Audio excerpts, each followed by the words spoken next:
রাজধানীর রঞ্জিতনগর এলাকায় প্রয়াত শিশির দাসের বাড়িতে আচমকা অগ্নিকাণ্ডের ঘটনায় একাধিক ঘর সম্পূর্ণ ছাই হয়ে যায়।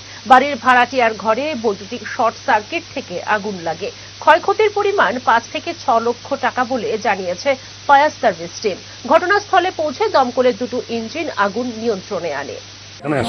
রঞ্জিতনগর একটা বড় এই যে বাড়িতে একটা আগুন লাগছে, খবর পাই আমরা আগরতলা ফায়ার স্টেশন থেকে সঙ্গে সঙ্গে আমরা আসি। কটা ইঞ্জিন আছে আপনার?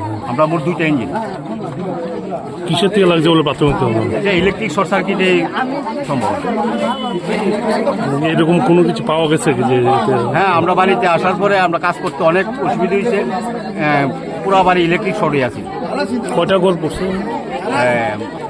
মোট 2টা রুম আছে এখানে, একটা এল সিস্টেম, একটা ঘর।